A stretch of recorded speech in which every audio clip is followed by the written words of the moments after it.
prospect of parents being allowed to take their children out of sex education classes in Irish schools proposed by O'Gorman. He's not Education Minister, by the way, he's Minister for Children. So why do we need a separate Minister for Children from the Education Minister? Easy, it's two things. It's the old psychopathic thing of confusing, just generally creating discord and getting rid of simplicity. Psychopaths cannot stand simplicity. Psychopaths thrive in confusion and complication. You hear it in the language that they use as well. The Burkes don't use that type of language. The Burkes are very clear-spoken. So we have an education minister, we have a junior education minister, we have a junior health minister, and now we have a minister for children. Why? Why do we need a minister for children? Well, we do because it's the 2012 referendum. That's why.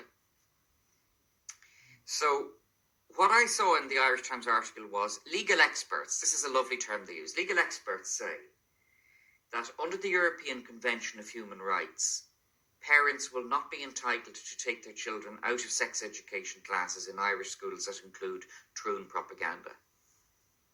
Now, that is primarily both gaslighting and black propaganda. That is to demoralise people and say there's nothing you can do about it.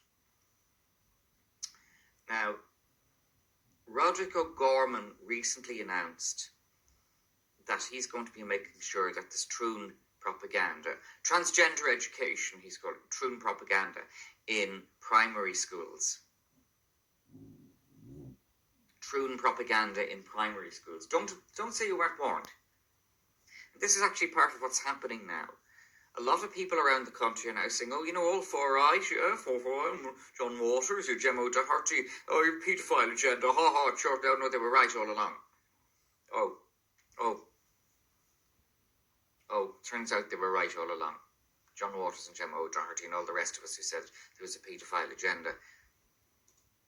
But you see, there is a problem. Oh, well, okay, we can go to court and we can challenge it, or we can vote them out. No, we can't. Because in 2012, you voted for that referendum, the children's rights referendum. Remember that one that RTE and the Irish Times banged so loudly about? Remember that one? Yeah.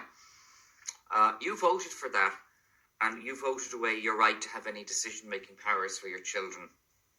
Oh, no, nobody told you that's what it was then, but that's what it was. This is what we're seeing it is now. I voted against it at the time because of what John Waters said. You know, it was just the state taking too much power for itself. My instinct said no. Had I known then what it was going to lead to, I'd have been campaigning. But I didn't know then. Very few people did. But I knew then not to trust the government.